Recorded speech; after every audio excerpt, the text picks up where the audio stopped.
Hello अस्सलाम वालेकुम everyone, कैसे हैं आप लोग? खैरियत से? उम्मीद करता हूँ आप लोग खैरियत से होंगे। अच्छा, आज का जो मेरे क्लास है that is related to the introduction to business and finance. Course को स्टार्ट करने से पहले सर हम थोड़ा बहुत कोर्स का ओवरव्यू ले लेते हैं। कोर्स के अंदर कौन कौन से टॉपिक इंक्लूड हैं जो हमने पढ़ने पड़ेंगे। पहले तो कोर्स के अंदर हमारे पास चैप्टर नंबर 1 है, जो कि सोली रिलेट करता है मेरे पास फाइनेंशियल मैनेजमेंट की डेफिनेशन से रिलेटेड, कि फाइनेंशियल मैनेजमेंट के अंदर क्या क्या डेफिनेशन आती है, फाइनेंशियल मैनेजमेंट के बेनिफिट्स, उसके डिसएडवांटेजेस, उसके एडवांटेजेस हो गए मेरे पास फाइनेंशियल मैनेजमेंट के अंदर। अच्छा, दूसरी चीज़ के अंदर ये मेरे पास आती है कि मेरे पास क्लासिफिकेशन ऑफ एसेट्स, मेरे पास कितने टाइप के एसेट्स होते हैं, मेरे पास कितनी टाइप्स की मार्केट होती है सर। मेरे पास प्राइमरी मार्केट होती है, सेकेंडरी मार्केट होती है, मेरे पास सर PSX होता है। बहुत सारी मार्केट्स होती हैं सर, जैसे स्टॉक एक्सचेंज हो गया, या मेरे पास गवर्नमेंट के आ गया, या मेरे पास बैंक के थ्रू जिधर से आप अपने फाइनेंशियल इंस्ट्रूमेंट्स परचेज कर सकते हैं। अच्छा, ये फाइनेंशियल इंस्ट्रूमेंट्स के अंदर अगर मैं आपसे बात करूँ सोनली, तो मेरे अंदर मेरे पास हो जाते हैं डेरिवेटिव्स भी आते हैं, ऑप्शंस भी आते हैं, स्वैप्स भी आ जाते हैं। ये सर मेरे पास फाइनेंशियल इंस्ट्रूमेंट्स के टाइप है। तो ये थोड़ी मोटी चीज़ें सर हम इस चैप्टर के अंदर पढ़ेंगे। उसके बाद ये हमसे रिलेट करता है type of financial intermediaries and service that they would provide. Financial intermediaries कौन हो सकते हैं सर? मेरे पास जैसे बैंक्स हो गया, ये मेरे फाइनेंशियल इंटरमीडिएटरी हैं। मतलब स्टेट बैंक के जो थ्रू जो आपको रेगुलेशंस पास होती हैं, जो स्टेट बैंक आपको इंटरेस्ट रेट चार्ज करता है, वो फाइनेंशियल इंटरमीडिएटरी के थ्रू चार्ज करता है, जो कि आपके पास एक नॉर्मल कमर्शियल बैंक्स होगा। फाइनेंशियल इंटरमीडिएटरी सर, अगर मेरे पास लीजिंग कंपनीज भी हो सकती हैं। अगर होंडा कंपनी को अपनी गाड़ी लीज पे देनी है तो वो किसी बैंक के थ्रू देगा या किसी लीजिंग कंपनी के थ्रू देगा। तो उन उस सिलसिले के अंदर मेरे पास लीजिंग लेने के लिए अगर मेरे पास कोई बीच का बंदा, अगर बैंक इन्वॉल्व है, तो ये फाइनेंशियल इंटरमीडिएटरी होगा, बैंक या लीजिंग कंपनी वगैरह। उसके बाद इसके अंदर सर मेरे पास compare the position of investor can take an assets, ठीक है।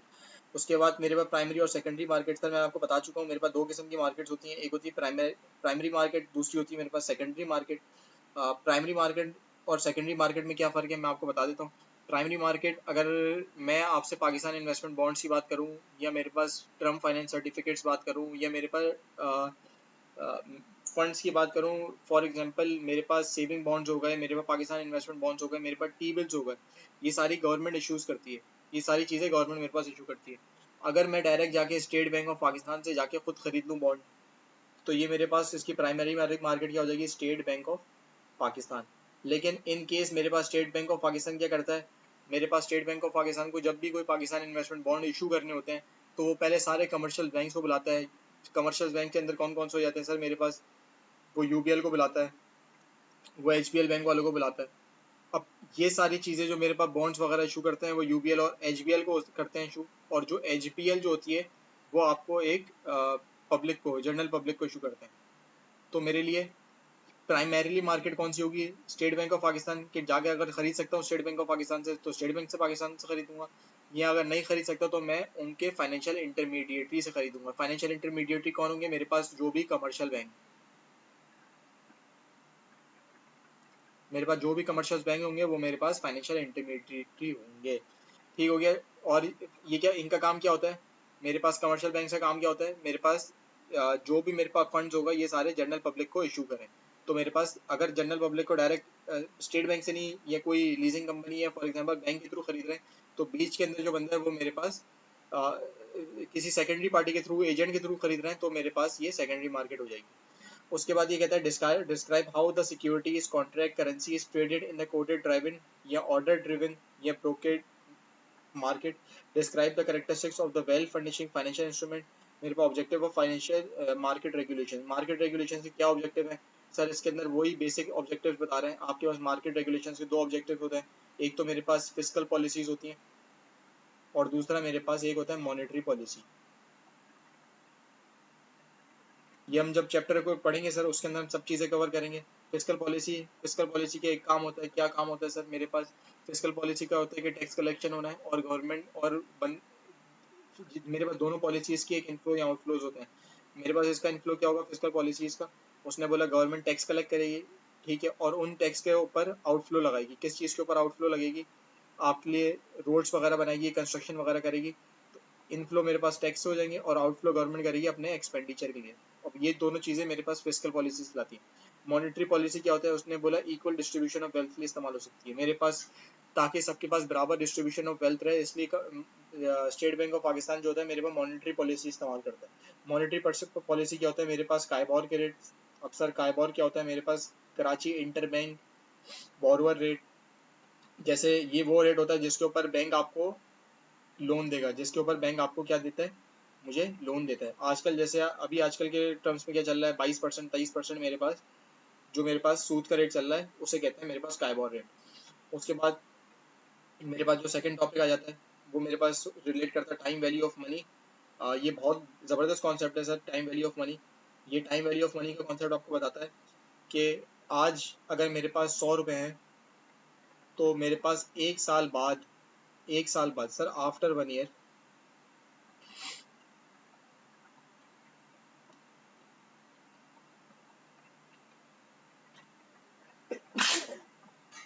मिसाल के तौर पे सर आज आप खड़े हुए एयर 0 पे खड़े हुए, जब मैं एयर 1 पर आया तो मेरे पास सर ये टाइम वैल्यू ऑफ मनी बताता है कि आज के 100 रुपये आपके पास एक साल बाद उसकी वैल्यू वो कहलाएंगे तो 100 रुपये, लेकिन उसकी वर्थ मेरे पास 100 रुपये नहीं रहेगी सर, उसकी वर्थ मेरे पास 90 हो जाएगी या समथिंग एल्स हो जाएगी। ये मेरे पास सर किस चीज़ के ऊपर ये फैक्टर डिपेंड करता है, ये मेरे पास टाइम वैल्यू ऑफ मनी का फैक्टर किस चीज़ के ऊपर होता है, आपके इंटरेस्ट रेट के ऊपर होता है मेरे पास सर, मेरे पास इंटरेस्ट रेट के ऊपर होता है। और सर सेकेंडली किस चीज़ के होता है, मेरे पास इन्फ्लेशन रेट के ऊपर होता है कि मेरे पास मेरी करेंसी कितनी डी वैल्यू हो चुकी है। तो ये सर ये कॉन्सेप्ट होता है टाइम वैल्यू ऑफ मनी। अगर मैं आपसे सिंपली बात करूँ, जो मेरे को बैंक लोन देता है तो वो भी एक टाइम वैल्यू ऑफ मनी के कॉन्सेप्ट के ऊपर देता है। बैंक ये नहीं बोलता कि मुझे मेरे को इंटरेस्ट चाहिए, वो ये बोलता है कि मेरी टाइम वैल्यू ऑफ मनी डिमिश होती है, मेरी टाइम वैल्यू ऑफ मनी खत्म हो रही है, इस वजह से मुझे एक्स्ट्रा मनी चाहिए। फॉर एग्जाम्पल अगर बैंक आपको आज दे रहा है 100 रुपये, एक साल बाद वो अज्यूम करता है कि भाई ये मेरे 100 रुपये की कीमत 110 रुपये हो गई, तो बीच का जो टेन्योर हो गया, एक साल के दौरान का जो बीच का टेन्योर हो गया, जो मुझे 10 रुपये, आप इसको जबान में कहते हैं इंटरेस्ट। आप कहते हैं कि यार बैंक ने आज मुझे 100 रुपये दिए लोन, एक साल बाद मुझसे रिकवरी मांग रहा है 110 रुपये, जो 10 रुपये ये एक्स्ट्रा मांग रहा है आपकी जबान में ये आप लोग कहते हैं इसको अपनी जबान में इंटरेस्ट, लेकिन बैंक इसको कहता है कि भाई मेरे पास जो आज मेरे पास 100 रुपये थे, एक साल बाद वो मेरे पास 100 रुपये नहीं रहे, उसकी वर्थ गिर गई है, तो मतलब जो आज के 100 रुपये थे वो कल के 110 रुपये होंगे। इसे कहते हैं sir time value of money. Time value of money का कॉन्सेप्ट क्या है, मेरे पास दिन वक्त के साथ साथ मेरे पास रुपए की कदर गिरते रहती है। ठीक हो गया। उसके बाद ये क्या कह रहा है, ये मेरे पास रेट ऑफ रिटर्न, क्या रेट पे दे रहे हैं, क्या डिस्काउंट रेट आप इस्तेमाल कर रहे हैं, क्या आपके पास अपॉर्चुनिटी कॉस्ट है आगे कि फर्दर इन्वेस्ट कर सकें। उसके बाद क्या इंटरेस्ट रेट आप चार्ज कर रहे हैं। मेरे पास इंटरेस्ट रेट दो किस्म के होते हैं, एक तो रिस्क फ्री रेट होता है, ठीक है, और दूसरा मेरे पास मार्केट रेट होता है। एक तो रिस्क फ्री रेट होता है, दूसरा मार्केट रेट होता है। Calculate and interpret the effective annual rate, मेरे पास सर ये मैं आपको सब बताऊंगा। मेरे पास इफेक्टिव इंटरेस्ट रेट होता है, इंटरनल रेट ऑफ रिटर्न होता है, ये मेरे पास बहुत सारे रेट्स होते हैं जो मुझे निकालने होते हैं। उसके बाद ये कह रहा है time value of money, problem और difficulty, frequency of compounding. Sir मैं आपको प्रेजेंट वैल्यू के कॉन्सेप्ट भी दूंगा, मेरे पास प्रेजेंट वैल्यू फ्यूचर वैल्यू किस तरीके से आती है। प्रेजेंट वैल्यू का इसने फॉर्मुलेज भी ड्राइव किया हमारे कोर्स के अंदर कि प्रेजेंट वैल्यू की फॉर्मूला क्या है, फ्यूचर वैल्यू की क्या फॉर्मूला है। कि अगर मैं 100 रुपये पे खड़ा हूँ, एक साल बाद मैं अज्यूम, मुझे नहीं पता कि एक साल बाद मेरे पास क्या वैल्यू होगी, 110 होगी 120 होगी, तो आज मैं खड़े होकर अज्यूम कर सकता हूँ मेरे पास फॉर्मूला है जिसके थ्रू मैं निकाल सकता हूँ मेरे पास फ्यूचर वैल्यू क्या होगी। सेकेंडली उसके बाद ये हमारे पास थर्ड टॉपिक कौन सा है, फाइनेंशियल स्टेटमेंट एनालिसिस। उसने बोला फाइनेंशियल स्टेटमेंट के एनालिसिस करो। फाइनेंस जैसे हमने लास्ट क्लास के अंदर कॉस्ट एंड मैनेजरियल अकाउंटिंग के अंदर पढ़ा था, मेरे पास वेरिएंस एनालिसिस, उसी तरीके से एनालिसिस होता है मेरे पास फाइनेंशियल स्टेटमेंट की भी एनालिसिस। उसमें आप कॉस्ट वगैरह की चीज़ों की एनालिसिस करते थे, इसके अंदर आप फाइनेंशियल स्टेटमेंट की एनालिसिस करेंगे। अगर मैं आपसे सिंपली बात करूँ कि फाइनेंशियल स्टेटमेंट में आप किस चीज़ की एनालिसिस करेंगे, आप अपनी करेंगे सेल्स की एनालिसिस, कि मेरे पास सेल्स कितने परसेंटेज से, ये मेरे पास है लास्ट ईयर और ये आ गया मेरे पास करंट ईयर। तो आप एनालिसिस करेंगे कि मेरे पास लास्ट ईयर से इस ईयर कितनी सेल्स की परसेंटेज बढ़ी है या गिरी है। फॉर एग्जांपल मेरे पास लास्ट ईयर मेरे पास सेल्स खड़ी हुई थी कितने पे, एक मिनट, मिसाल के तौर पे लास्ट ईयर मेरे पास सेल्स खड़ी थी 100 रुपये पे, एक साल बाद करंट ईयर में जब आया तो मेरे पास सेल्स हो गई 120 रुपये पे, मतलब मेरे पास एक वेरिएंस एनालिसिस है ये सर, मेरे पास सेल्स बढ़ गई 20 रुपये से। सर मेरे पास अब ये कह रहा है कि आपको एनालिसिस करने फाइनेंशियल स्टेटमेंट में, फाइनेंशियल स्टेटमेंट में मेरे पास सेल्स होती है, मेरे पास एक्सपेंसेस होते हैं, मेरे पास प्रॉफिट्स होते हैं, मेरे पास कैश होता है, मेरे पास बहुत सारी चीज़ें होती हैं सर, मेरे पास बैंक्स होते हैं, मेरे पास एसेट्स होता है। इन सब चीज़ों के जो आप एनालिसिस करेंगे ये मेरे पास सारे फाइनेंशियल स्टेटमेंट एनालिसिस के चैप्टर के अंदर हो जाएंगे। ये इसके अंदर आपके पास सर मेरे पास मेजर रेशियोज जो होते हैं वो क्विक रेशियोज होता है, मेरे पास लिक्विडिटी रेशियो होता है, सॉल्वेंसी रेशियो होता है, प्रॉफिटेबिलिटी रेशियो होता है, और मेरे पास वैल्यूएशन रेशियोज होता है। मेरे पास लिक्विडिटी रेशियो से आपको जैसे आपने इससे पहले भी पढ़ कर आए, मेरे पास दो किस्म के रेशियोज होते हैं, लिक्विडिटी करंट रेशियो और क्विक रेशियो। सॉल्वेंसी के अंदर मेरे पास बहुत सारे रेशियो होंगे, प्रॉफिटेबिलिटी के अंदर मेरे पास नेट प्रॉफिट, मेरे पास नेट सेल्स रेशियो, ये सारे रेशियोज मेरे पास फाइनेंशियल स्टेटमेंट के रेशियोज कहलाएंगे। क्लियर हो गया। उसके बाद मेरे पास चौथा टॉपिक आता है, that is capital budgeting and decision making. Sir ये मेरे पास कोर्स का सबसे इंपॉर्टेंट पार्ट है, डिसीजन मेकिंग। अब डिसीजन मेकिंग के अंदर मेरे पास बहुत सारी चीज़ें इन्वॉल्व होती हैं, कि जैसे कि आपने नेट प्रेजेंट वैल्यू, आज के टर्म्स के अंदर क्या प्रेजेंट वैल्यू है, इसको भी इस क्लास के अंदर हम कवर करेंगे। तो आपके और भी जितने भी कॉन्सेप्ट्स हैं वो सारे इस टॉपिक से क्लियर हो जाएंगे। मेरे पास इंटरनल रेट ऑफ रिटर्न, मेरे पास पे बैक पीरियड, मैं डिस्काउंटेड पे बैक पीरियड और प्रॉफिटेबिलिटी इंडेक्स। सर ये सब वो सारी चीज़ें हैं कि अगर आज मैं किसी प्लांट में इन्वेस्टमेंट कर रहा हूँ, जो मेरे आउटफ्लोज जा रहे हैं, अगर प्लांट अगले 5 साल तक चलता है तो क्या मेरी कॉस्ट रिकवर हो जाएगी जो आज मैंने पैसे लगाए हैं। ये सारी चीज़ें हम देखेंगे डिसीजन क्राइटेरिया में, डिसीजन मेकिंग क्राइटेरिया में। क्लियर हुई है सर। उसके बाद होता है कैपिटल बजटिंग एक्सटेंशन। उसने बोला सर ये बजटिंग से रिलेट करता है, मेरे पास क्या कैश फ्लोज आ रहे हैं, मेरे पास क्या चॉइस और डेप्रिसिएशन है, स्ट्रेट लाइन है, रिड्यूसिंग बैलेंस मेथड डेप्रिसिएशन इस्तेमाल कर रहे हैं। मेरे पास दो किस्म के होते हैं ऑप्शंस होते हैं, एक होता है रियल ऑप्शंस होता है। उसके बाद उसने बोला उसके एडवांटेजेस, प्रॉस कॉन्स वगैरह, उसके बाद डिस्टिंग्विश भी करना होता है। मेरे पास इकोनॉमिक प्रॉफिट क्या होता है, मेरे पास रेजिडुअल इनकम क्या होता है, मेरे पास क्लेम्स क्या होते हैं। ये मेरे पास सर सारी चीज़ें फाइनेंशियल टर्म्स के अंदर मेरे पास क्या है। सेंसिटिविटी एनालिसिस होता है सर। सेंसिटिविटी एनालिसिस मेरे पास क्या होता है sir, how much adverse changes in the variable will make your NPV zero. मेरे पास ऊपर जो आपने पढ़ा है नेट प्रेजेंट वैल्यू, वो जीरो कितने चेंजेस मैं वेरिएबल के अंदर करूं कि मेरे पास एडवर्स इफेक्ट आ सके। सर ये सारी चीज़ें हम डिटेल में पढ़ेंगे। उसके बाद मेरे पास डिस्काउंटेड कैश फ्लो एप्लीकेशन, मेरे पास डिस्काउंटेड कैश फ्लो के अंदर मेरे पास वही आ गया नेट प्रेजेंट वैल्यू। अगर आज मैं प्लान खरीद रहा हूँ और प्लान को आज खरीद के 5 साल तक चला रहा हूँ, तो क्या अगले 5 साल तक चला के प्लान को मेरी प्रेजेंट वैल्यू कवर होगी नहीं होगी। इसकी क्या चीज़ की मिसाल है, जैसे आज मैंने एक कार खरीदी। कितने की कार खरीदी सर, मिसाल के तौर पे मैंने 50,000 की कार खरीदी। क्लियर है। अब इस 50,000 की कार मैंने खरीद के दे दी सर, उसको किस चीज़ पे दे दी, मैंने दे दी रेंट पर। क्लियर हो गया। अब सवाल पैदा ये होता है कि आप पूछेंगे सर कितने साल का रेंट। मैं तो खड़ा हुआ ईयर 0 पे, मैं कहता हूँ कि सर मैंने मिसाल के तौर पे दे दी 3 साल के लिए रेंट पे, ईयर 1, ईयर 2 और ईयर 3। अब मेरे पास आज मेरी जेब से चले गए 50,000 रुपये, ये तो मेरे पास हो गया आउटफ्लो। अब मैंने ये अंदाज़ा लगाना है कि जब मैंने गाड़ी रेंट पर दी है, मैंने आज गाड़ी खरीदी 50,000 रुपये की, उसको दे दी रेंट पर। अब पहले साल का मेरे पास रेंट आया मिसाल के तौर पे 20,000, दूसरे साल का मेरे पास रेंट आया 10,000, और तीसरे साल का मैं अगर मिसाल के तौर पे आपको बता दूं कि मेरे पास रेंट आया 30,000। क्लियर हो गया।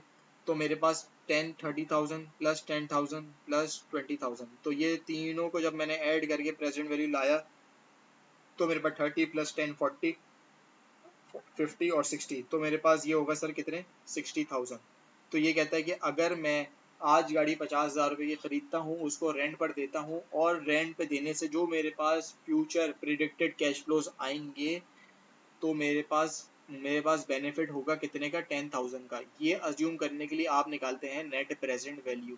सर क्या करते हैं आप, ये चीज़ें अज्यूम करने के लिए आप निकालते हैं नेट प्रेजेंट वैल्यू, कि मतलब कि फ्यूचर के अभी जो मैं एक्सपेंस कर रहा हूँ, क्या उससे फ्यूचर इकोनॉमिक बेनिफिट मेरे पास रिकवर होंगे या नहीं रिकवर होंगे। मतलब आज मैं गाड़ी खरीद के, अगर फॉर एग्जांपल आप गाड़ी खरीदते और फ्यूचर इकोनॉमिक बेनिफिट आपको 60,000 नहीं मिलते, आपको फॉर एग्जांपल 40, आज आपने गाड़ी खरीदी 50,000 की, मेरे पास आउटफ्लो 50,000 होगा, मेरे पास आउटफ्लो 50,000 है, और मेरे पास अगर फॉर एग्जांपल अगले 3 साल तक गाड़ी मुझे कमा के देगी 40,000 रुपये, तो मेरा तो नुकसान है 10,000 रुपये का।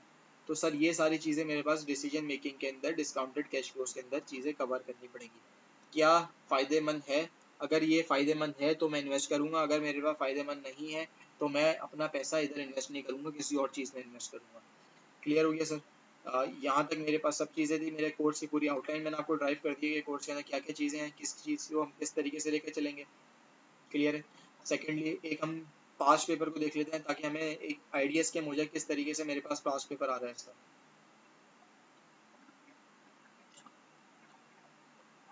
क्लियर सर, हमने पास्ट पेपर को लिया, ये मेरे पास जून 2017 का पास्ट पेपर है।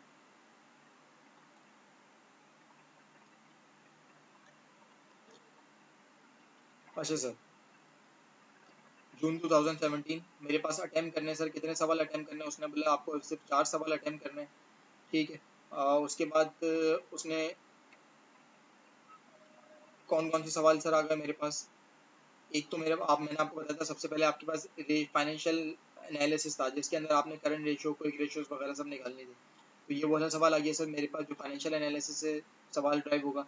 दूसरा ये कह रहा है कि सर आपने डिपॉजिट कराए तो नेक्स्ट 5 ईयर, अगर आज आपने डिपॉजिट कराए मतलब पैसे अगर दिए 3,000 रुपये ब्रोकर को, और अगले 5 साल तक आपने अर्न किया 9% ऑफ ईयर इन्वेस्टमेंट, मतलब 3,000 रुपये अगले 5 साल तक मैं 9% अर्न किया, तो मेरे पास 3 साल बाद क्या वैल्यू होगी। ये मेरे पास टाइम वैल्यू ऑफ मनी का कॉन्सेप्ट आ गया। ओके सर, ये मेरे पास नेट प्रेजेंट वैल्यू आ गया। मेरे पास दो प्रोजेक्ट्स हैं, एक है प्रोजेक्ट ए और दूसरा है प्रोजेक्ट बी। दोनों प्रोजेक्ट को खरीदने में, एक प्रोजेक्ट को खरीदने में मैंने मेरी जेब से गए 50,000 रुपये, और मेरे पास प्रोजेक्ट बी को खरीदने में मेरे पास से गए 30,000 रुपये। अब इन दोनों की मैं नेट प्रेजेंट वैल्यू निकालूंगा उसी तरीके से सर, जैसे मैंने अभी आपको गाड़ी की एग्जांपल दी, कार की एग्जांपल की, आपने कार खरीदी और उसको रेंट पर दे दी। फिर मैं देखूंगा कि मेरे पास प्रोजेक्ट ए फायदेमंद है या प्रोजेक्ट बी फायदेमंद है, इन दोनों में से जो प्रोजेक्ट फायदेमंद होगा मैं उसको ऑप्ट करूंगा। बस क्या है, तो उसके बाद मेरे पास प्रोबेबिलिटी एनालिसिस होता है। मेरे पास प्रोबेबिलिटी है, फॉर एग्जांपल एक स्टॉक है जिसके अंदर मैं अर्न कर रहा हूँ 12%, 8% और 6%, और स्टॉक भी है जिसके अंदर मैं अर्न कर रहा हूँ कितने, 5%, 4% और 3%। अच्छा, ये 12% अर्न करने की प्रोबेबिलिटी मेरे पास ये आ जाती है। ये मेरे पास सर रिस्क से रिलेटेड सवाल हैं जो कि मेरे पास कोएफिशिएंट ऑफ द वेरिएशन वगैरह निकालते हैं। सर अब अभी तक मैंने छोटा मोटा आपका आउटलुक दे दिया है। मेरे पास 5 सवाल आते हैं, उसमें से मोस्ट इंपॉर्टेंट सवाल आपके पास नेट प्रेजेंट वैल्यू का आ रहा है और करंट रेशियो का, जो मैंने देखा है हर हर ईयरली आपको ये सवाल रिपीट हो रहे हैं। क्लियर हो गया सर। अगर आपके इन 5 सवाल में से आपने मैक्सिमम 3 सवालों के ऊपर अपनी अच्छी ग्रिप कर ली, जो कि मस्त सवाल हर साल रिपीट हो रहे हैं, तो आपका पेपर अच्छा सा हो जाएगा। क्लियर हो गया, ये हमने थोड़ा बहुत पेपर को स्किम कर लिया। अब नेक्स्ट अभी जो हम टॉपिक पढ़ने जा रहे हैं वो मेरे पास डिसीजन मेकिंग से रिलेटेड है।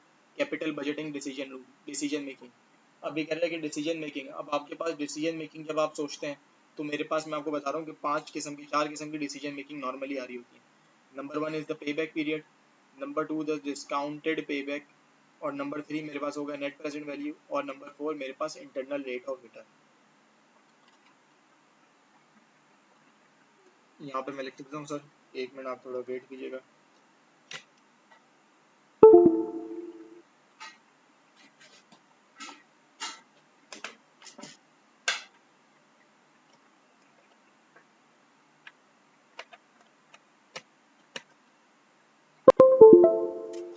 जी सर, यहाँ मेरे पास कैपिटल,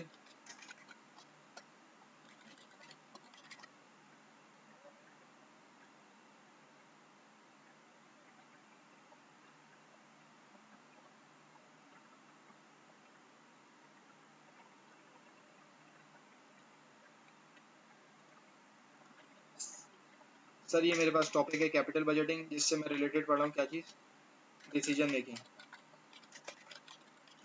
डिसीजन मेकिंग सर, अब अगर मैं आपसे नॉर्मली पूछूं डिसीजन मेकिंग के अंदर मेरे पास 4 कॉन्सेप्ट आ जाते हैं। There are 4 concept that are related to decision making.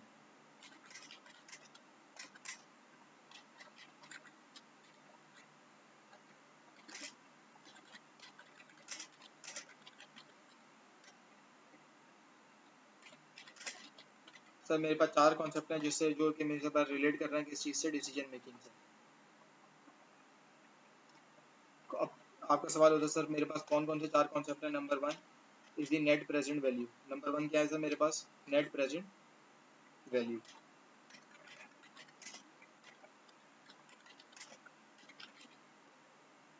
पहला मेरे पास नेट प्रेजेंट वैल्यू आता है। दूसरा मेरे पास है सर पे बैक पीरियड। पे बैक पीरियड के अंदर मेरे पास 2 किस्म के पे बैक है। एक होता है मेरे पास नॉर्मल पे बैक, दूसरा मेरे पास होता है क्या चीज़, डिस्काउंटेड पे बैक। डन हो गया। उसके बाद मेरे पास तीसरी चीज़ होती है जो कि रिलेट करती है internal rate of return.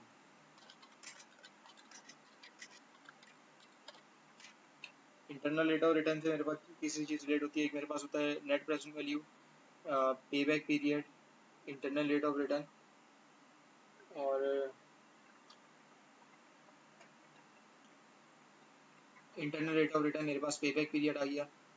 Modified internal rate of return sir आपके कोर्स का पार्ट नहीं है, तो इसलिए मैं इसको नहीं ले आऊँगा। मेरे पास एक और भी होता है, वो भी मेरे ध्यान में नहीं आ रहा। क्लियर हो गया सर? यहाँ तक आपको क्लियर है? नेट प्रेजेंट वैल्यू क्या होती है सर? मेरे पास गाड़ी, आज मैंने आउटफ्लो अपनी जेब से खर्च किए पैसे, अगले 3 साल तक अगर मैं गाड़ी को रेंट पे दूंगा तो अगले 3 साल में जो मेरे पास प्रोजेक्टेड फोरकास्टेड कैश फ्लोज हैं जो मेरे पास आने वाले हैं किराए के, क्या वो फीजिबल हैं कि गाड़ी की कॉस्ट को कवर कर सकते हैं या नहीं कर सकते। अच्छा, एक ये चीज़ होता है जिससे हम कहते हैं नेट प्रेजेंट वैल्यू। दूसरा पे बैक पीरियड, मेरे पास दो किस्म के पे बैक पीरियड होते हैं। एक होता है मेरे पास नॉर्मल पे बैक और एक होता है डिस्काउंटेड के पे बैक पीरियड। अब इसके अंदर सर, इसमें तो आपने नेट प्रेजेंट वैल्यू जब निकाले तो उसमें आपने डिफाइन कर दिया था कि मेरे पास 3 साल तक, 3 ईयर्स तक आपने गाड़ी की कार रेंट पर दी हुई है, रेंट पर दी हुई है। लेकिन सर पे बैक पीरियड के अंदर ये नहीं बताता कि मैं 3 साल तक गाड़ी का रेंट पर दिए हुए। ये कह रहा हूँ कि अगर आज मैंने जेब से अपने 50,000 आउटफ्लो करे तो वो अगले 50,000 मेरे पास कब तक रिसीव होंगे? तो वो 50,000 मेरे पास सर कब तक रिसीव होंगे?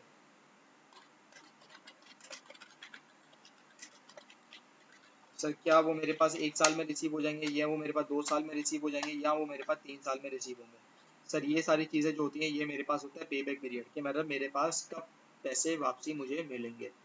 उसके बाद मेरे पास एक चीज़ होती है that is internal rate of return. Internal rate of return क्या होता है कि सर अगर मिसाल के तौर पे 50,000 रुपये मैं लगा रहा हूँ, अगर यही 50,000 रुपये मैं बैंक में डिपॉजिट कर देता तो अगले 3 सालों में अगर मैं जैसे मिसाल के तौर पे अगर आपने गाड़ी रेंट पे दी तो अगले 3 सालों में आपने उससे अर्न किया कितने, गाड़ी से के आने वाले इनफ्लोज कितने थे मेरे मिसाल के तौर पे 50,000 थे। तो मतलब आपने गाड़ी 50,000 की खरीदी और आपके आउटफ्लोज भी 50,000 थे। क्लियर है? लेकिन हो सकता था कि अगर मैं ये 50,000 पैसे अपने बैंक में रखवा देता, बैंक वाले देते मेरे को इसके ऊपर कितने परसेंट, 20% या 22% इंटरेस्ट। तो मेरे पास 50,000 इंटू 20% दैट इज 10,000 पहले साल के अंदर, फिर मेरे पास 10,000 अगले साल के अंदर, फिर 10,000 मेरे पास तीसरे साल के अंदर। तो मतलब 10,000 मेरे पास तीनों सालों में मिल जाता है। तो मुझे ये अज्यूम करना है कि मेरे पास बैंक बेहतर है या मेरे पास खुद जो मैंने गाड़ी खरीदी है वो बेहतर है। क्लियर हो गया सर? ये मेरे पास इंटरनल रेट ऑफ रिटर्न से चीज़ें लिंक कर दी हैं। क्या अगर मेरे पास internal rate of return is greater than अगर मेरे पास इंटरनल रेट ऑफ रिटर्न मेरे पास कॉस्ट ऑफ कैपिटल से ग्रेटर है तो मेरे पास प्रोजेक्ट फीजेबल है, नहीं तो मेरे पास प्रोजेक्ट फीजेबल नहीं है। क्लियर हो गया सर? अच्छा, ये मेरे पास सर एक्सपेक्टेड कैश फ्लोज की एग्जांपल है। आपने पहले दिन अपनी जेब से आउटफ्लो गए आपके पास 1,000 के, अगले दिन आपके पास 500 रुपये आए एक साल में, दूसरे साल आपके पास 400 रुपये आए, तीसरे दिन आपके पास 300 रुपये आए, चौथे साल आपके पास 100 रुपये आए। इन सब की सर मेरे पास 500, 1000, 100 की आप निकालेंगे प्रेजेंट वैल्यू, मतलब इसकी वैल्यू पहले साल में आज की टर्म्स में कितनी है, इसकी वैल्यू 300 की मेरे पास एयर जीरो पे कितनी वैल्यू है। ये सर अभी हम सवाल करेंगे, आपको सब क्लियर हो जाएगा। पे बैक पीरियड मैंने आपको बताया कि कितने साल में पैसे मेरे पास रिकवर हो रहे हैं, उसे कहते हैं पे बैक पीरियड। अच्छा, छोटा सा मेरे पास दो चीज़ इसमें कॉन्सेप्ट एक और अलग आ जाते हैं, जो कि अगर सवाल अभी मैं आपको इलस्ट्रेशन कराऊंगा उसमें आपको चीज़ें ये नजर आएंगी, तो आपको ताकि कोई कंफ्यूजन ना हो, इस वजह से छोटे मोटे हमारे पास जो कॉन्सेप्ट हैं उसको क्लियर कर लेते हैं। एक मेरे पास सर कॉन्सेप्ट होता है that is mutually exclusive. Mutually exclusive क्या मतलब? म्यूचुअली एक्सक्लूसिव का मतलब ये है सर, अगर मिसाल के तौर पर मेरे पास 1,000 रुपये हैं, ठीक है, और मुझे दो प्रोजेक्ट नज़र आ रहे हैं, प्रोजेक्ट ए और बी।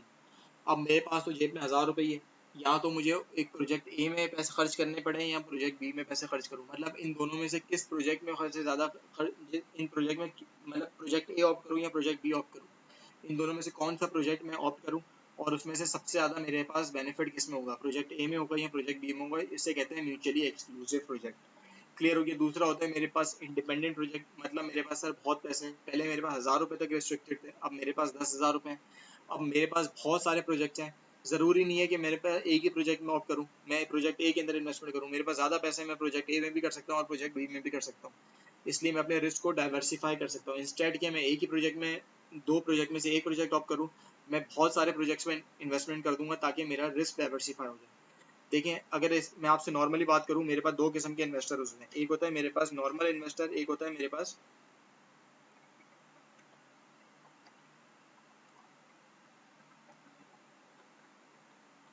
इसी के नीचे कवर कर लेते हैं सर। आपके पास दो किस्म के इन्वेस्टर्स होते हैं।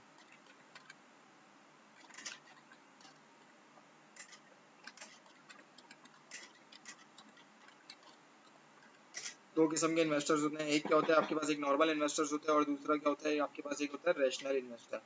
नॉर्मल इन्वेस्टर क्या है, एक होता है नॉर्मल इन्वेस्टर, और दूसरा आपके पास क्या होता है, मेरे पास रैशनल इन्वेस्टर होता है।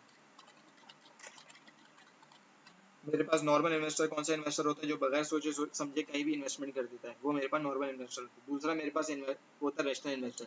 रैशनल इन्वेस्टर मेरे पास वो इन्वेस्टर होता है जो कि पहले एनालाइज करता है, सारे पोर्टफोलियोज को एनालाइज करेगा, उस पर रिसर्च करेगा, स्टडी करेगा, उसके रिस्क को देखेगा कि भाई किस में मेरे पास ज़्यादा रिस्क है। फिर जब सब चीज़ें देख लेगा, रिटर्न देखेगा, मुझे किस में सबसे ज़्यादा प्रॉफिट करेगा, उसके बाद इन्वेस्टमेंट करेगा। जबकि नॉर्मल इन्वेस्टर मेरे पास डायरेक्ट इन्वेस्टमेंट कर देता है। ये पूरी रिसर्च, रैशनल इन्वेस्टर जो होता है वो मेरे पास टोटल रिसर्च के साथ इन्वेस्टमेंट करता है। ये मेरे पास एक नॉर्मल इन्वेस्टर और रैशनल इन्वेस्टर के अंदर बेसिक फर्क होता है। क्लियर है? अच्छा, अगर मैं आपसे नॉर्मल बात करूँ, जो मेरे पास रैशनल इन्वेस्टर होता है वो अपने रिस्क को डाइवर्सिफाई कर देते हैं। मतलब वो जरूरी नहीं है, अगर आपने देखा होगा एक रैशनल इन्वेस्टर है, एक नॉर्मल इन्वेस्टर होता है, वो मेरे पास बगैर सोचे समझे स्टॉक मार्केट में एंटर हो जाते हैं और किसी भी कंपनी के अंदर वो इन्वेस्ट कर देते हैं, चाहे फार्मास्यूटिकल हो या मेरे पास आईटी सेक्टर हो। अब रैशनल इन्वेस्टर क्या होता है, वो मेरे पास अगर उसके पास 1000 रुपए ना, वो सारे के सारे पैसे आईटी सेक्टर में नहीं लगाता। वो क्या करता है, थोड़े से पैसे मेरे पास मैन्युफैक्चरिंग में लगाता है, थोड़े से पैसे मेरे पास फार्मास्यूटिकल में लगाता है, थोड़े से पैसे मेरे पास ऑटोमोबाइल्स में लगाता है, थोड़े से पैसे मेरे पास फर्टिलाइजर्स वगैरह या कोई भी फूड इंडस्ट्री में लगाता है। तो अपने 1000 रुपए को 200 रुपए करके 5 सेक्टर्स में डिवाइड कर देता हूँ। मतलब इसका रिस्क जो होता है वो डाइवर्सिफाई हो जाता है। अगर मिसाल के तौर पे अगर मेरा फार्मास्यूटिकल सेक्टर अच्छा नहीं चल रहा, तो हो सकता है प्रोबेबिलिटी है कि मेरा आईटी सेक्टर अच्छा चल रहा। अगर मेरा आईटी सेक्टर अच्छा नहीं चल रहा, तो हो सकता है मेरा ऑटोमोबाइल सेक्टर अच्छा चल रहा हो। इस वजह से उसका रिस्क हो जाता है डाइवर्सिफाई। वो कहीं गेन कर रहा होता है, कहीं वो कर रहा होता है लॉस। लेकिन जब मेरे पास नॉर्मल इन्वेस्टर होता है, वो सब एक ही सारी की सारी 1000 रुपए की इन्वेस्टमेंट अगर मेरे पास फार्मास्यूटिकल में लगा दी, और अगर बाई चांस फार्मास्यूटिकल मेरे पास सही नहीं चल रहा, तो मेरे सारे के सारे 1000 रुपए डूबने के चांसेस हैं। क्लियर हुई है? मेरे पास दो किस्म के पे बैक होते हैं, एक होता है डिस्काउंटेड पे बैक, होते हैं नॉर्मल पे बैक पीरियड। ये मैं आपको जब इसका सवाल करेंगे तब आपको इसका कॉन्सेप्ट क्लियर हो जाएगा। अभी जो सर हम बेसिकली हम करने जा रहे हैं, वो हम करने जा रहे हैं net present value. Net present value आपके पास हर दफ़ा सवाल, आपके पास एग्जाम के अंदर नेट प्रेजेंट वैल्यू का सवाल आ रहा है। क्लियर हो गया? नेट प्रेजेंट वैल्यू क्या करते हैं?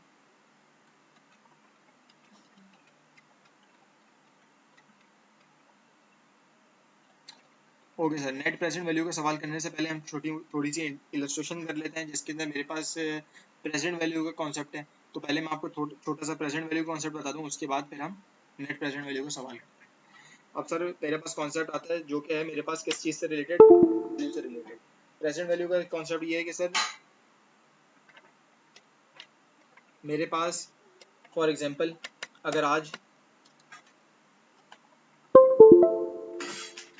एक मिनट जी सर, प्रेजेंट वैल्यू का मेरे पास ये कॉन्सेप्ट है सर। फॉर एग्जांपल अगर आज की वैल्यू, ये मेरे पास 2 साल है, ये है मेरे पास, ये मैं खड़ा हुआ किस चीज़ के ऊपर, ये मैं खड़ा हुआ एयर 0 में, ये मेरे पास आ गया एयर 1, ये मेरे पास आ गया क्या चीज़, एयर 2, और ये मेरे पास आ गया क्या चीज़, एयर 3।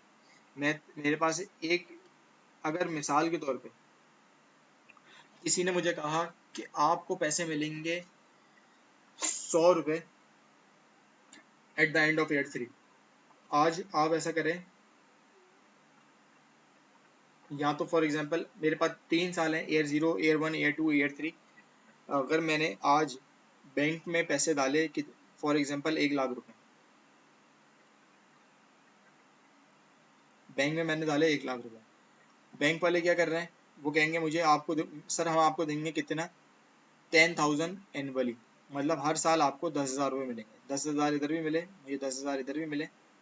और सर जब आप तीसरे साल में आएंगे तो सिर्फ आपको 10,000 नहीं, आपको इंटरेस्ट की अमाउंट 10,000 प्लस प्लस सर आपने जो मुझे पैसे इन्वेस्ट किए थे जो कि 1 लाख रुपए, वो भी मिल जाएंगे। और इन सब का टोटल मेरे पास हो जाएगा कितना, 1,20,000 10,000। अगर मैं आपसे बोलूं कि बैंक ने मुझे किस रेट के ऊपर, मतलब मुझे 10,000 रुपये क्यों नहीं, मुझे 12,000 रुपये भी दे सकते थे, मुझे 8,000 रुपये भी दे सकते थे। तो ये से कहेंगे सर बैंक ने आपको दिए हैं 10% एनुअली, मतलब 10% एनुअली दिया, 10% एनुअली। क्लियर हो गया? ये मेरे पास होता है प्रेजेंट वैल्यू का कॉन्सेप्ट। मतलब सर अगर मेरे पास तीसरे साल में बैंक ने मुझे दिए हैं 1,10,000 रुपये, तो वो 1,10,000 रुपये की मैं प्रेजेंट वैल्यू निकालूंगा कि आज की टर्म्स में प्रेजेंट वैल्यू मेरे पास कितनी होनी चाहिए 1,10,000। और इसका सही आंसर ये है कि सर मेरे पास 3 साल बाद जो 1,10,000 रुपये मुझे मिल रहे हैं आज के दिन के ऊपर, वो मेरे पास 1,00,000 रुपये ही बनने चाहिए। अगर वो मेरे पास 1,00,000 रुपये बन रहे हैं तो मेरा आंसर सही है। क्लियर हो गया सर? ये सिर्फ टाइम वैल्यू ऑफ मनी का आपको कॉन्सेप्ट क्लियर कराते हैं कि मतलब मेरे पास एक होती है प्रेजेंट वैल्यू जो कि अब मेरे पास है सर पीवी से डिनोट करते हैं, एक होती है मेरे पास फ्यूचर वैल्यू। मेरे पास 10,000 रुपये अगर आज की डेट पे खड़ा हूँ तो मेरे पास ये प्रेजेंट वैल्यू है, और अगर फ्यूचर में ये पैसे मेरे पास फ्यूचर वैल्यू के रहेंगे। इसको मैं रब कर देता हूँ 1 मिनट।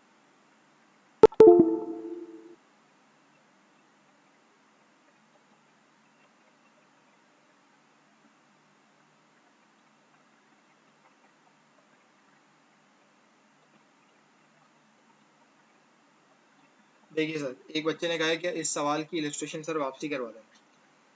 देखें, आज की डेट के ऊपर ये मेरे पास है 2 साल, ये मैं खड़ा हूँ किधर, एयर 0 पे, ये मेरे पास है एयर 1, ये मेरे पास आ गए एयर 2। क्लियर हो गया? मुझे एक बंदा कहता है कि यार आपको फॉर एग्जांपल मैं 2 साल बाद दूंगा कितने, 2,00,000 रुपए। मैं उससे सिंपली कहूंगा कि अगर 2 साल बाद आप तो मुझे 1,00,000 रुपये 2,00,000 रुपए दे रहे हो, तो उसकी प्रेजेंट वैल्यू भाई आज के दिन 2 साल पहले आज के दिन मेरे जो 2,00,000 रुपए मुझे 2 साल बाद मिल रहे हैं, आज के दिन उसकी प्रेजेंट वैल्यू कितनी है? अब आज के दिन उसकी प्रेजेंट वैल्यू हो सकती है सर कितनी, 1,80,000 रुपये। क्लियर है? आज के दिन उसकी वैल्यू हो सकती है 1,80,000 रुपये। मतलब आज के दिन जो मेरे पास 1,80,000 हैं वो 2 साल बाद मेरे पास 2,00,000 रुपये हो जाएंगे। क्लियर है? वक्त के साथ साथ पैसे की कदर गिरती रहती है, तो इस वजह से अमाउंट बढ़ती रहती है। मतलब आज के दिन जो मेरे पास 1,80,000 हैं वो मेरे पास 2 साल बाद 1,80,000 2,00,000 रुपये हो जाएंगे। मतलब अगर आज के दिन में 1,80,000 से फॉर एग्जाम्पल एक आईफोन खरीद सकता हूँ सर, 2 साल बाद उसी 2,00,000 रुपए से मैं वही आईफोन खरीद सकता हूँ। क्लियर हो गया? अगर फॉर एग्जाम्पल तो मुझे अगर वो 2 साल बाद भी 1,80,000 रुपये ही देता तो मेरे पास पैसे की कदर वो नहीं रहती जो मेरे पास पैसे की कदर आज है। फॉर एग्जाम्पल आपने देखा होगा 1 साल पहले जो मोबाइल मेरे पास 20,000 का था, वही मोबाइल आज के दिन के अंदर मेरे पास 40,000 का हो गया। मोबाइल के अंदर चेंजेस नहीं आए, मोबाइल के फीचर के अंदर भी चेंजेस नहीं आए, बस ये क्या हो गया, मेरे पास वैल्यू, मनी की वैल्यू गिर गई है, पैसे की वैल्यू गिर गई है। इसे कहते हैं सर मेरे पास टाइम वैल्यू ऑफ मनी का कॉन्सेप्ट। क्लियर है सर? अब इसके ऊपर आप छोटी सी इलस्ट्रेशन करेंगे आपको फिर क्लियर हो जाएगा। इसका सर एक मेरे पास प्रेजेंट वैल्यू निकालने का फॉर्मूला है। मेरे पास प्रेजेंट वैल्यू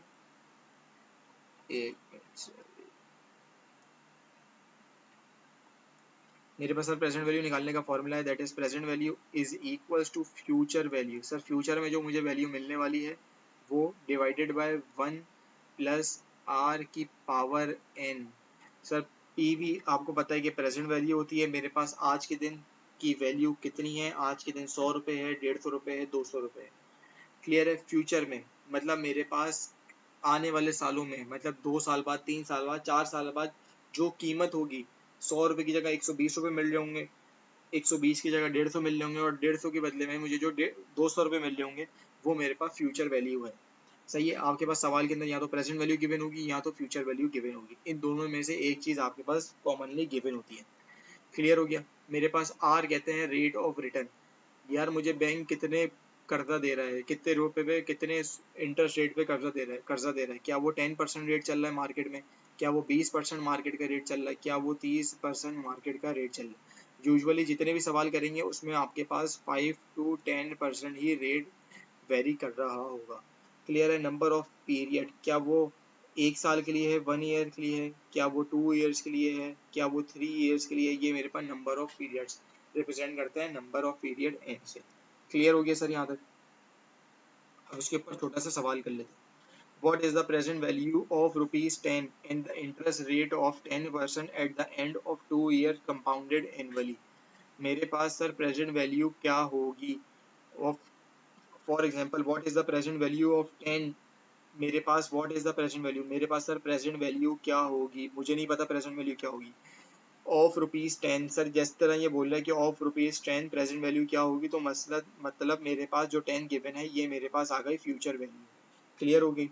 उसने बोला मेरे पास इंटरेस्ट रेट, इंटरेस्ट मेरे पास होता है रेट से, आर आर आर, मेरे पास इंटरेस्ट रेट कितना है, उसने बोला डेट इज 10%। ठीक हो गया? उसने बोला at the end of 2 year compounded annually, मेरे पास interest rate I is equals to, मेरे पास सर इंटरेस्ट रेट तो ऊपर आ गया, मेरे पास n number of years, number of years कितने आ जाएंगे मेरे पास n, that is 2 years. Clear हो गया सर? इसकी मुझे फॉर्मूला मेरा क्या था, मेरे पास present value is equals to future value divided by 1 plus I की पावर एन। क्लियर हो गया?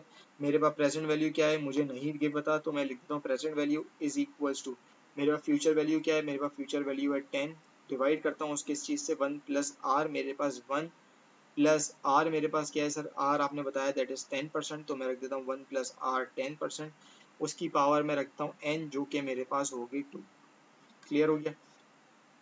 उसके बाद से मेरे पास present value is equals to 10 divided by, मेरे पास 1 प्लस 10% क्या होता है 0.1 होता है।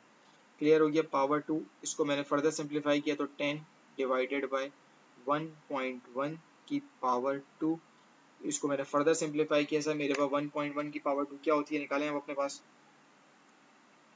जी सर क्या होती है इसकी? एक बच्चे ने जवाब दिया सर इसकी मेरे पास वैल्यू होती है दैट इज 1.21, तो आप करेंगे 10 डिवाइडेड बाय 1.21। क्लियर हो गया? मेरे पास 1.1 की वैल्यू क्या होती है सर, मेरे पास 1.1 की वैल्यू होती है दैट इज 1.2। उसके बाद सर आपको इसको फर्दर सिंप्लीफाई करेंगे, वो किस तरीके से करेंगे, मुझे आप करेंगे 10 डिवाइडेड बाय 1.12, तो आप 10 को डिवाइड किया आपने किससे 1.12, तो आपके पास सर आंसर आ जाएगा 1.21, सॉरी 10 को आपने डिवाइड किया 1.21 से, तो मेरे पास आ गया क्या चीज़ 8.26। मेरे पास सर प्रेजेंट वैल्यू क्या आ गई है 8.26। क्लियर हो गया सर? मेरे पास क्या आ गई है, उसने बोला present value is equals to 8.26, मेरे पास प्रेजेंट वैल्यू क्या आ गई है 8.26 आ गई है। उसने बोला कि जो मुझे 8.26 आज के दिन वैल्यू है प्रेजेंट वैल्यू, वो मेरे पास 2 साल बाद, सर कितने साल बाद, 2 साल बाद, उस 2 साल बाद उसकी वैल्यू कितनी हो जाएगी, 2 साल बाद उसकी वैल्यू हो जाएगी 10 रुपये। क्लियर हो गया सर? मेरे पास ये हो गया एयर 1 और ये मेरे पास हो गया एयर 2। एयर 2 के ऊपर मेरे पास फ्यूचर वैल्यू कितनी हो जाएगी, मेरे पास फ्यूचर वैल्यू हो जाएगी 10 रुपये। 2 साल पहले एयर 0 के ऊपर जो मेरे पास 8.26 थे, वो 2 साल बाद मेरे पास 10 रुपीज़ हो जाएंगे। क्लियर हो गया सर? ये मेरे पास नॉर्मल सा कॉन्सेप्ट होता है प्रेजेंट वैल्यू और फ्यूचर वैल्यू निकालने का, और मेरे पास फॉर्मूला ये रहा। क्लियर है सर यहाँ तक? आप इसको नोट कर लें सर। हम अगली नेक्स्ट वीडियो के अंदर एक छोटी सी इलस्ट्रेशन है मेरे पास नेट प्रेजेंट वैल्यू की, वो हम सॉल्व करेंगे। ओके, अस्सलाम वालेकुम।